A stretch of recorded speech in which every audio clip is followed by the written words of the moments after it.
Welcome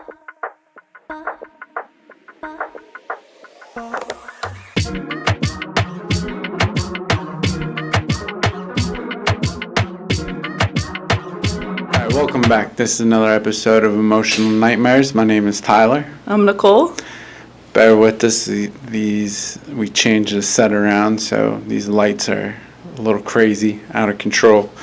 But on today's episode, we're going to dive deeper into perception. On, I think, the last episode we just released, we talked about perception. And the one that we're going to release on Monday is all about red flags and about perception. So today we're going to dive a little bit into perception and what it is, what it means, and how it really shapes the reality of our life. I mean, everything boils down to it. Yeah. Right? So first off, what is your perception of it? What's my perception of perception? Yeah. So perception is your favorite topic. Is your very absolute favorite. It is. I think mine is more comprehension, because there's a lot that goes into what builds our perception that is how we comprehend and understand things, right? I mean, okay. That's why, schools try to give you literacy, doctors and healthcare professionals try to give you healthcare literacy. We try to give people mental health literacy, and so I think when you think about, the philosophy of it, right? Creating the world that you live in, your perception of what that world is going to be is sorry, I'm caught up. It's fine. It's new fine. Set. I built us a coffee table, so it's a club. ADHD, man. So I don't even remember what I was saying, but so I think that when you have a lack of comprehension or low comprehension in certain areas, right? So like social awareness, right? Language comprehension, attachment comprehension. What is your ability to understand the world around you and how that builds your perception? So it's so complex when you think about what perception is. Yeah. For me. I mean, I think it's definitely a very complex situation, but everything we do in life is centered around your perception, your views, and your values of a situation, right? So what I value in a situation, I said this on the last episode, is I can't expect you to have that same value. No, right. So our perception, you see it every day, right? Arguments, every conflict, everything we have is based off of we perceive something to be happening a certain way. And a lot of that is a trauma response, right? So, we had a situation happen. This was the outcome of the situation, so therefore it must be the same outcome, which is totally not real, right? So, because what it boils down to is, I always, when I'm talking with, my guys and stuff in group therapy, I always talk about, what's your definition of respect, right? Because everybody has and they'll be respect is earned. And I'm is it? Yeah. You know what I mean? Yeah, we talked about that, I think, on that last episode. Yeah, that's so ignorant. Yeah. Right? Is it earned? No. It's a given thing. And therefore, if I feel that that you have to earn my respect, now I'm in a bruised ego situation, right? So I think that perception, that even take it a step further, we talked about the relapse process, with drugs and alcohol even, that a lot of that is that, when we had Chris on here, we were talking about grief and loss. Again, it was his perception of how he handled the situation, so perception really shapes the reality of what it is. Like, if you think positive things happen. If you think Sure. negative shit happens. Yeah. You know what I mean? So I think that, so yeah, I mean, you're right. Like, perception is my favorite topic, because it's the one thing that I think that if we can change our perception and change the way we think, we can then change our views on the world. Yeah. Right? Yeah. I mean, that's how I feel. I mean, that's my favorite thing, when somebody started one way and then can come back and be like, I thought or felt or valued this, and then I learned more, and I realized that I was wrong, or I realized that that wasn't the whole truth, or my perception has ultimately changed. I mean, I love those people. Yeah. It takes a lot of vulnerability to essentially admit that you were wrong. It's a big word. I mean, vulnerability. Yeah, and that's probably one of my favorite topics. I mean, you have like mental health moguls who have made their careers out of teaching vulnerability or coaching on vulnerability, and it is just like the human experience's superpower, because a lot of people, like you were saying, that ability to like let go, that ability to not have control, but ultimately, like, I think, and I'm nobody, but I think that your perception is ultimately created by how much you believe you have control over one thing or another. And your perception is actually probably one of the only things that you really do have control over. Like, Yeah. Where a lot of the other Absolutely. things you don't really, I learned this fun fact a while ago that you can tell how much a person struggles with control. And again, I'm nobody, so out of the thin blue sky, I could have pulled this. But you can tell how much somebody struggles with control based on if they'll get in an airplane.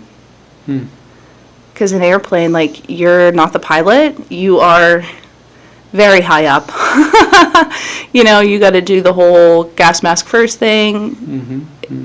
Gas mask, you know what I mean. But yeah, it's a process, and to have that ultimate vulnerability of not being in control for however long your flight is, apparently that holds the telltale truth about somebody's ability to let things go. I agree. It's interesting. I think too, like, man, like, when you were talking, like, I'm thinking vulnerability, that is the perception, right? Is, like, we struggle with vulnerability. Like, everybody struggles with it based off of the perception of, I mean, think about, like, growing up, right? Like I know for guys, like, that are listening or whatnot, like, we always hear, men don't cry, right? Yeah. Like, that's bullshit, right? Like, you should have to cry. There Right. might be times, right? But, like, that was so frowned upon at one point. Nowadays, it's not. Yeah. You Mental still health see it. is more talked about, but Right. it's still out there, right? So that perception, like, that toxic perception, more or less, of, like, well, men shouldn't do this, or, like, this shouldn't happen, and you shouldn't do this. So, like, that makes people take a step back, and I don't want to talk about my feelings. Right. Which also goes into, again, the perception of one time I talked about my feelings, and, like, somebody used that information to hurt me later that's down a the big road. So therefore, I don't want to do it again, because if I'm vulnerable, so that goes back into the perception. Because just because one person was a shitbag, you're expecting other people to be, a scumbag as well too. Yeah.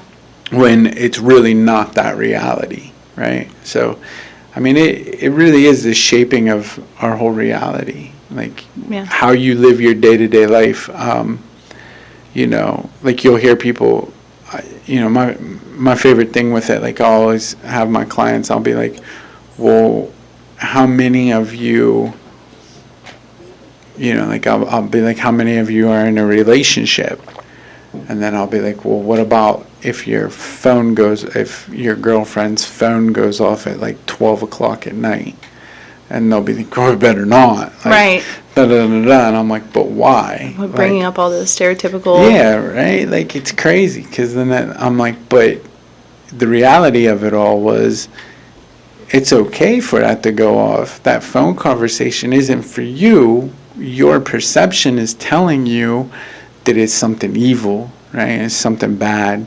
So we perceive it that way. So therefore we think every incident is that way. You know what I mean? That's why, like, this stuff is, I think perception is the most important avenue for any form of recovery, right? Not just the drugs and alcohol, which I know we're centered around, but like our mental health, body dysmorphia, right? Oh, don't bring it up. Body dysmorphia, right? Like, that's perception, right? Like, I know, and I've said this before, I don't know if it was on this show or another one, but I'm heavily covered in tattoos because of such thing, right? Yeah. You know, before I had all these tattoos, I'd look in the mirror and be like, ugh, I don't like this. No matter how much, you know, I would overwork out, I would eat different, like do all this stuff. Yeah. And then so my perception was like, this isn't, people would be like, oh, dude, like, you're looking good. I'd be like, no, I'm not. Right? So, like, I'll cover it with a tattoo because now it looks better. And now I feel like I'm always wearing clothes. Right? Yeah. And, like, I don't think a lot of people understand that, like, that's where a lot of tattoos come from. Right. Right? Like, a lot of people will get them and be like, oh, I like the way this looks. Right? Like, yeah, I like the artwork of it. Mm-hmm. But the reality of it is it goes a little bit deeper if we really dig deeper into it. Yeah. You know what I mean? Perception. Yeah. I mean, so you're talking about that, and I'm thinking,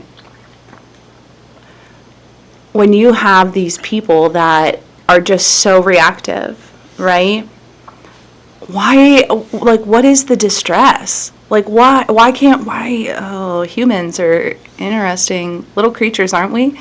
You know, when you think about, like, people's reaction and their distress tolerance skills, or even comprehending what distress tolerance skills are, I mean, it just seems like there is none, because people cannot have the perception of being weak, have the perception of being vulnerable, have the perception of not being loyal, right? Because when we live that life, it's like, homie best talk about his loyalty to me, you know, like, it's all wrapped up in there.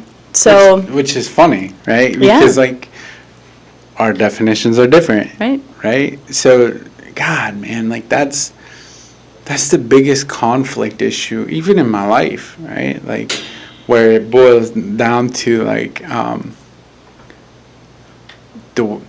we both see something different, right? Yeah. We're both seeing something, same thing, but we're seeing it in a different light.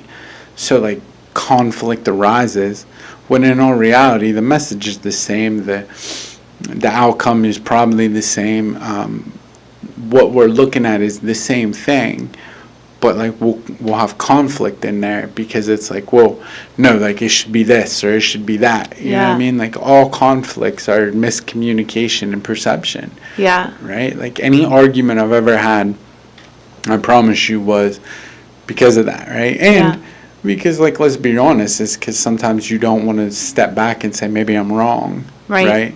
Where, man, life is a lot easier when I understand, like, man, I'm not right all the time. I'm wrong a lot. I appreciate being wrong more often than I appreciate being right. When somebody tells me I'm right, I'm like, what? I don't believe it. Don't, just whatever thought that is that thinks that you think I'm right, get rid of it right now. Like, do your own research. I think I like the idea of when it's, when I am wrong, right? Well, I like the idea of knowing I'm wrong, right? Yeah. Where I can say, like, even now, like, I might be wrong, right? Where I can say that, and, like, I think it's interesting to listen to other people's viewpoints on things, and I'll say to them, like, okay, but why do you believe that? Like, show me, right? And then being open-minded enough to listen to why, because maybe they are right? I mean, I know... that's my favorite saying. Maybe you're right. I know maybe you're real big into politics. Oh, God. You don't like it when I talk about it. I know. I hate politics. Right? I have a short amount of time to take over the world. I have to learn things. It ain't going to be on political terms. But, like, I hate the politics stuff, right? And I hate politics because, like, politics and religion, everybody wants to argue and fight over. I know. Where it's just like, man, can we all just agree? It don't matter what side of the fence you fall on. Correct. Right? With this stupid two-party system we have. Correct. Right? Don't matter what part of the fence we fall on, our country's fucked. Right? Oh, yeah. We're all fucked. But it's right? the systems. I mean, you and I know that. So that's the thing, right? It's the system. Right. Like, our system is broken. I'm glad that you say that, right? Because our system has been broken. Yeah. Right? And it's not that it's... And, like, we'll always talk about, like, we should fix things. Mm-hmm. But my perception, right? Like, let's look at... I didn't want to do this right now. I love this. I wanted to have your guest come on. We're going to have a guest come on where we're going to talk more into this. Oh, God. I don't know where you're leading me. But, like... I'm nervous. So, like, as a kid, right?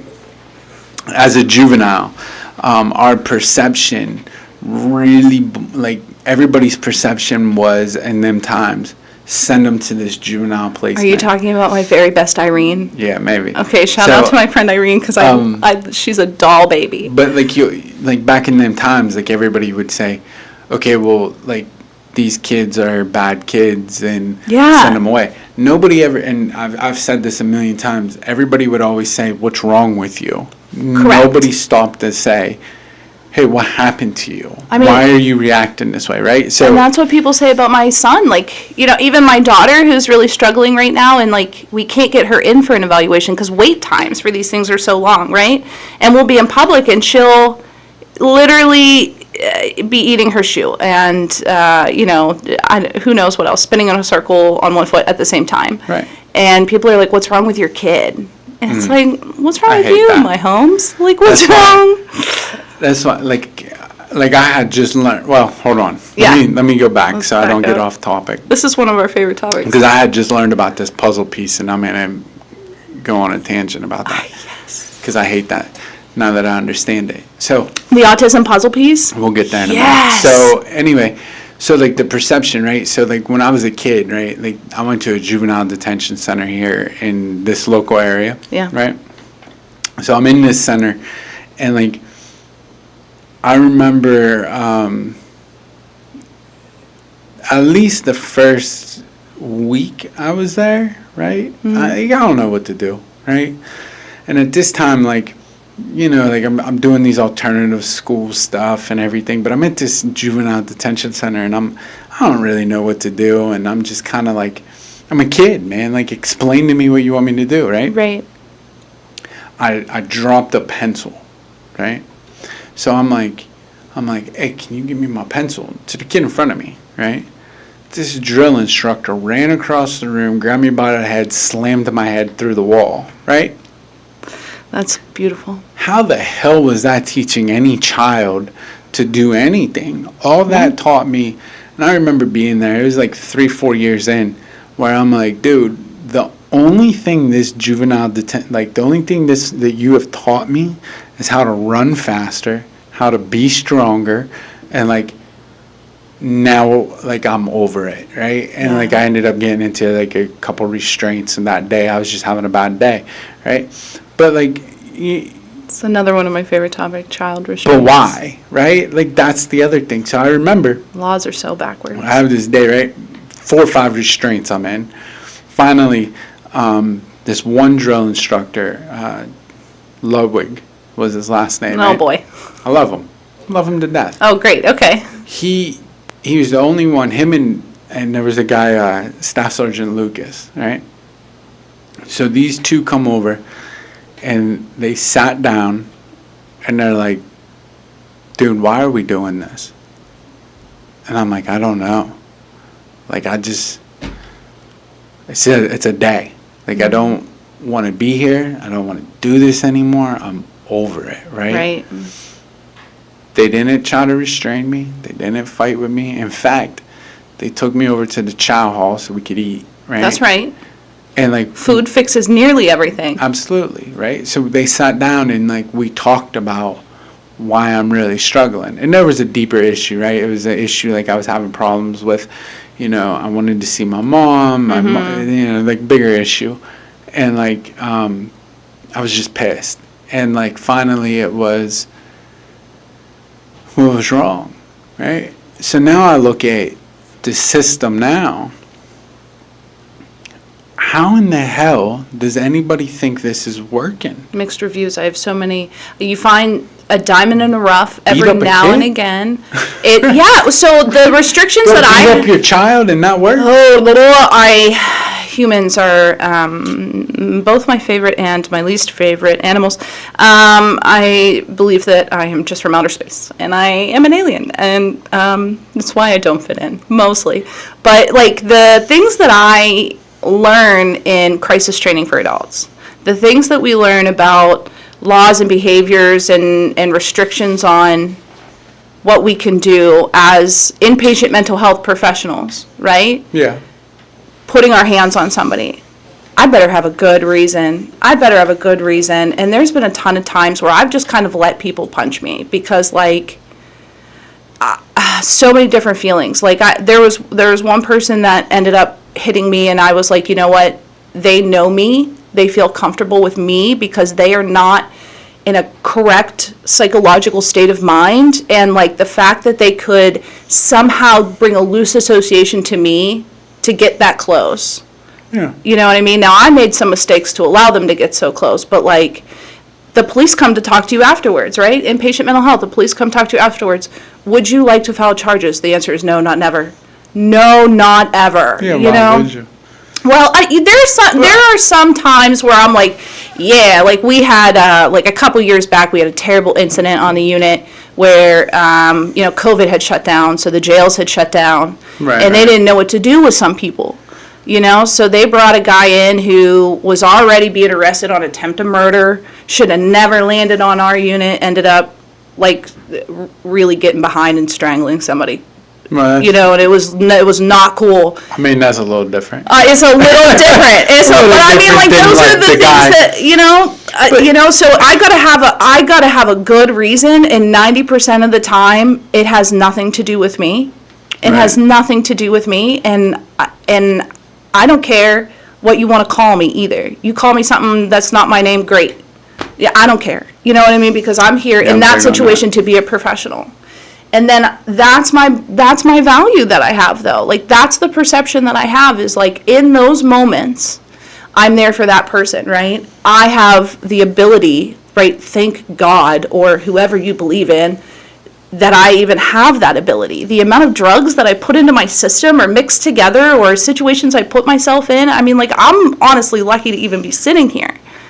I mean, give or take, like, there's been situations where working in this field where I haven't reacted the best, right? Well, of course, we're still human. Yeah, where it's like, I've had, it's a combination of things, right? Because unfortunately, we're expected, when I go to work, leave your personal life at home. Correct. Well, when everything's blowing up in your personal life, and I'm now trying to help you fix your life. Right. And you're and I've had a guy yell at me finally. I'm like, dude, fuck this. It's unprofessional, right? And I'm like, them where they're at. They're cussing, I'm cussing. You know what? Like, I apologize. Like, I shouldn't. There are times where, like, I'll have to step back and be like, you know what? I apologize. Because I'm not the one that should be talking to you like this. Right. Because I do believe so heavily in the what happened to you. Right? Not what's wrong with you, what happened to you. And it's a fantastic book, too, if you ever read it. There's a book, Oprah and Some Doctor. I love that. Yeah. So it's actually a really good book. You should read it. So put it on my Amazon list. And that's the name of it, is What Happened to You. And they talk about this, is like asking people that, because that shapes your reality. Yeah. Right? Like, I used to work, I worked with some human trafficking victims before. Nice. It's rough. No, it was not nice. It was awful. It was awful, right? But it gave me a new light on things, right? Yeah. But, like, their perception, right, is they're going to be harmed because of like certain things, right? Correct. So you take like sex abuse victims, and maybe the human trafficking one's a little extreme, but just the average normal sex abuse victim, right? And a lot of females have to feel this, unfortunately, where, if you go to Walmart late at night, you have to worry about where you park your car, right? Because your perception of somebody could grab me and take me, or somebody could do. In fact, there's a whole channel, right? The ID channel is dedicated purely to this, right? Purely to you should fear this as a woman, right? Like, which is crazy. Yeah. Because like you and I are not gonna have the same perception, right? Where like late at night, if I want to walk over to Sheets, I'm just gonna walk up to Sheets, right? I don't really care what time of night it is, because that doesn't bother me. Right. Where, if I tell my girlfriend like, hey, can you walk up to Sheets? She's gonna be like, no, like it's 2:00 in the morning. I'm not doing that. Like I'll drive up, right? Different perception, right? Because she has to worry about different kinds of dangers that I don't. Vice versa, right? Yeah. Like you have to. There's not some dangers that you don't. That you have that I have to worry about. Right. So like again, like that's all of our perception, on how we do things, right? Yeah. Like, I don't know. I keep drinking water out of this water bottle with this straw. My perception is I don't want people to watch this and next thing you know they're gonna be thinking we're P. Diddy over here. Oh my God. Jesus Christ. I mean, is it R. Kelly you're looking for? No, P. Diddy. I'm not up to date on all the P. Diddy shenanigans. I really, I don't know, but those memes are killing me. I know, and I'm interested. I can't wait for that. I'm still on Quiet on the Set right now. Speaking of ID Network, I'm on Quiet on the Set right now, and when I move on to P. Diddy, I'll let you know. But I mean, talk about childhood trauma. So, puzzle piece. Oh yeah. Right. Just like preface, know that I somewhat already know about this, and I ultimately do not have anything to do with this organization. Yikes. That's a perception. Yeah. Right? And that's something I just learned. Right. So, like I had just learned this is like I used to think that like puzzle piece, like it's a missing piece, like it's cool. And then, like, it was brought to my attention by somebody. They were like, why am I a missing piece? What's missing? Why am I broken? Yep. I'm not missing a piece. And I'm like, yeah, that's right. Yeah. I'm like, that's right. And, like, looking at that, because this is the month, right? Or it was, Autism Day or month or something? Yeah, the other day. And, like, looking at that, I was like, wow, like, that's crazy. And, like, so, like, our perception, like, my perception changed on that, because I used to look at that organization, like, we should support them, like, that's a good organization. And then, like, and again, not being affected by it, I never really looked into it. So once it was brought to my attention, like, boom, and then I look into it, and I'm like, oh, these are the people that are saying, like, Yeah, people can do their own research here. Like, yeah. Some crazy stuff that I'm like, yo, I'm good. Like, I'm not. Yeah. Like, I'm not doing that no more. Right. So, like, that's how perception should work, though. Right. Right. I mean, is like you can feel things. Yeah. Right. And like we say all the time, your feelings aren't real. Right. Right. Your feelings are based off of perception. That's why they're not real. They're valid, just not real. Right. Right. And sometimes it's not even about that. You just want to feel heard. Right. Absolutely. So, what's the need and what's the want? Right. Break it down each time. What's the need? What's the want? Is it security Absolutely. and belonging? It usually is. You know. Ain't that big. But like, gosh, I remember. Okay. I just want to. Every time I take a sip of this, I'm gonna Google it as soon as we're done here. You're gonna have to tell me when we stop recording. It's crazy. I crazy. know you said that. Pause. When I got sober, right?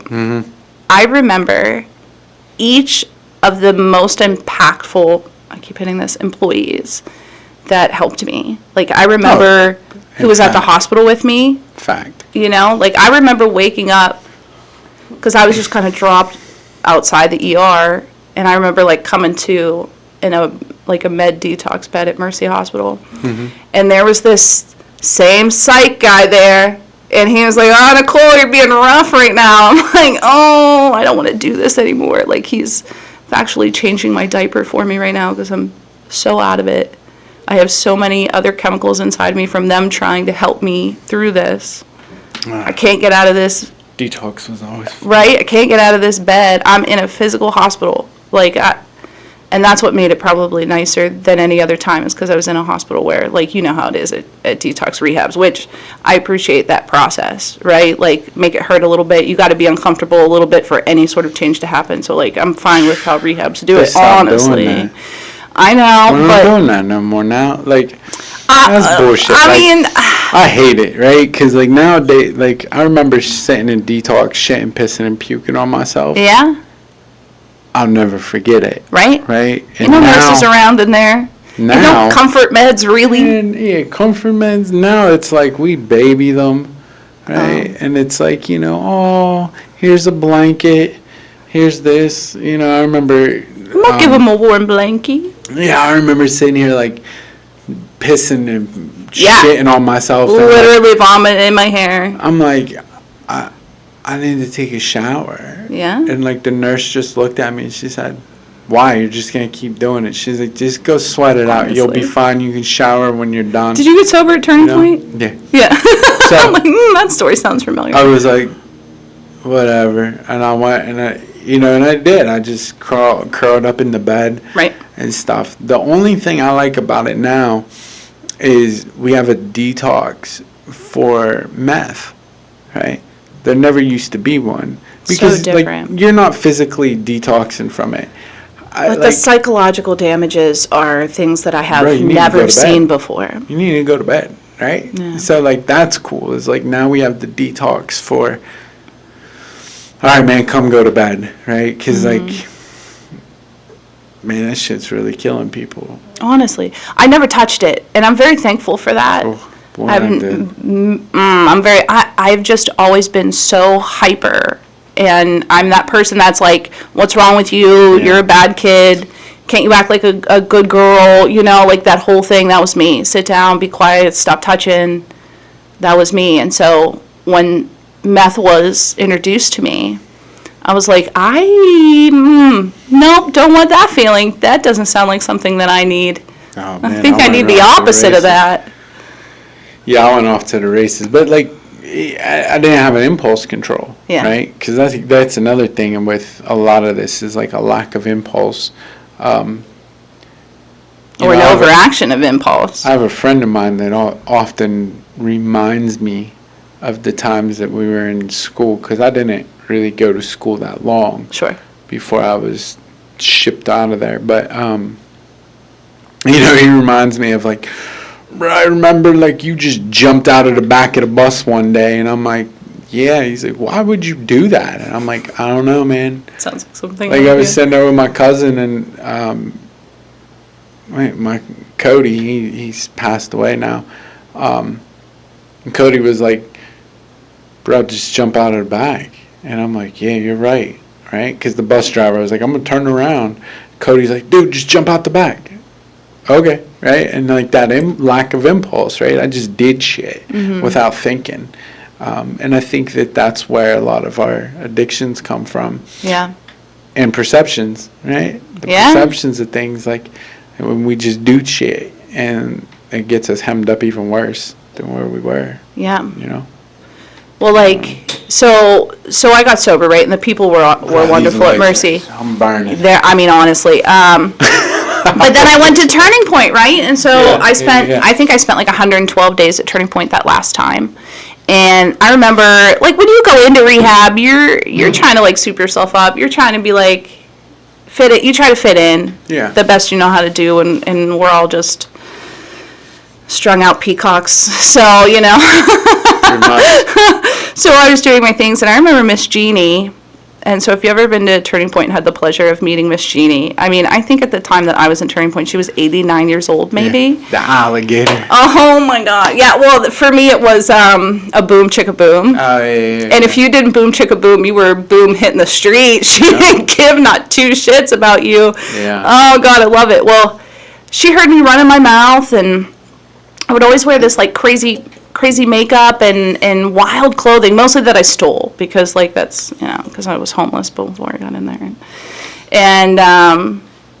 And she was like, look at you with your makeup. You look like you're going to a drag show. You're right, I can see right. that. She's like, you spent 2.5 hours doing your makeup. It's community meeting. You are still in your pajamas, so it's going to take you even more time to put on those absolutely ridiculous clothes that you brought with you to this rehab. And I was like my jaw had just, like, no one had ever spoken to me like that before. Yeah. And so, like, so I'm standing up. Everybody's kind of looking at me now because she's very, I mean, and silently, like, and so what do you know, very therapeutic voice. And Miss Bev was there, which was another, like, huge impact on me, and Carrie. And I just, like, my jaw was open, and she was like, everybody, Nicole, as you probably know from her announcing, has been to 15 rehabs before this one. And so, Nicole, since you would like attention, we would like to know what is going to make number 16 different. Go ahead and enlighten us. And I was like, Meh. And I remember just staring at her because, like, embarrassment is one of my biggest uncomfortabilities. And so I'm, oh gosh, it's just so embarrassing. Like, I'm like starting to cry, and she's like, oh, does this bother you? Because I've spilled more heroin on the ground than you've probably ever seen in your life, and I'm here to tell you that you're not important. And I was like, oh God, and I cried so long. Did that give you motivation? No. I remember Marty did that to me. It humbled me. Oh man, Marty said those same words to me, but with alcohol, right? Yeah. Because Marty was like, dude, I spilled more alcohol than you drank, because I got sober young, right? Yeah. I did the same thing you did, and I was like, I'm like, yeah, go fuck yourself, right? I'm like, who the fuck is this guy, right? And I remember Marty just started laughing at me, and I'm just sitting there, and I'm like, I'm just a good alcoholic. I didn't spill mine. Oh, right? damn. And like I'm coming up with these little comebacks, yeah. right? And and I told him one time, I said, well, you know what, Marty? I said, if you wanted to spill your alcohol, you would have got sober quicker too, sooner than you did. He just smiled at me, and he said, you know, someday you might get sober in spite of yourself. He's like, he's like, but you know, for now, he's like, you know, you're going fucking long term. Have a good day. And I was like, this guy, right? But man, yeah, Marty was the impact in my life. Yeah. I hear Pickle's trying to come through the door. I mean, he does. I mean, I would like him to live in here. I'm sad that he's not in here anymore. He was my homie. Yeah. Which, oddly enough, listen, if you guys are listening, we're like 38 minutes into this, so if you're still listening, we just got a bird, and you can hear him, right? I can hear him. So that would be Pablo. He deserves his own TikTok. I think that you should, I was telling Leah, you should decorate his cage in like jailhouse type of aesthetic, and get him a little hat, and we'll start him a little Instagram, hashtag free Pablo. I love that his name's Pablo, right? I love that. But yeah, so, you know, that's just Pablo, which the cat's not too happy that he's here, so he's trying to come through the door. We've invaded his space. Yeah, I figure we might as well announce the noises so people I don't know Nobody's if they're gonna going to be able to hear it. but, you know, it's whatever. Fine. Yeah. You know.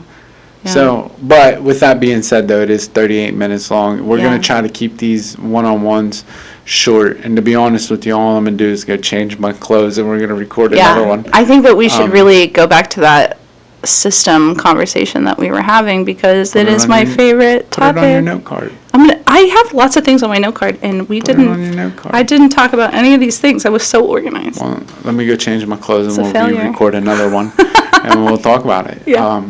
But yeah, hey man, listen, I hope that you guys enjoy the set that we're doing here. I got new couches coming, so before anybody Oh, the same chairs, right? Like I got new chairs. I love these chairs. But I don't They at the came same from my time. mom's winery. Okay, I really She liked used it to have better. a winery, and I have no idea why she had this. And I believe in my brain, and you can't take it away from me because it's my perception. So that they came from a rehab, and Sure. they're rehab chairs. sure, That fits our aesthetic a little better. but we got some I'm so purple excited. chairs coming. Yeah. So hopefully this background, and hopefully the sounds better. We really didn't. We did a half-ass sound We're check. doing our very best that we can. Yeah, these lights are crazy though. I feel like I got sunburn. You're cooking me. I'm Irish. It is 10 times hotter in here than it is out there. My hair's but- just gonna poof turn red again. It's gonna But yeah, man. So as always, though, as always, we only got 3 episodes in. But as always, listen, you could have been anywhere in the world today, and you chose to continue to be here with us. Yeah. Greatly appreciate you. The support is crazy. Like every I can't time believe it. Yeah, I can't believe it. Right now, every time I look, it's insane. Right? I didn't know if we would get 100 subscribers, let alone subscribers, right? Subscribers. Let alone I think we're at like 1,300. Yeah. Our The videos are crazy. So, listen, man, I don't know. I what's didn't going have a on. lot of faith in us, honestly. So I appreciate I everybody. believe in us, but I know that we are absolutely nothing if nobody watches. right? Absolutely. So I agree. Like share, as subscribe. always, you'll hear me say, could have been anywhere in the world today, but you chose to be here with us, and I appreciate you more than anything for continuing to stay here. Like I said, when it's just a me and Nicole episode and not an interview episode, we are gonna keep these below 45 minutes. We're going to try. Try our hardest. We pay for airtime, so Do we? we do. Who are we paying? The RSS people. Oh. I didn't know that. That's how right? podcasts work. Yeah, I'm just out here just You're living your best dream. randomly talking. I didn't No, know that you're we fine. was paying shit. Okay. So, yeah. So, I guess we're definitely going to cut it down. So, anyway, like us, subscribe to us, share it, Keep happy hour happy. get us a sponsor. We need are some currently sponsors. accepting applications to We sponsorship. need some sponsors. But yeah, man, so I greatly appreciate it. Thank you for listening, and have a good day. Keep happy hour happy. Happy you exist. Thank you for watching.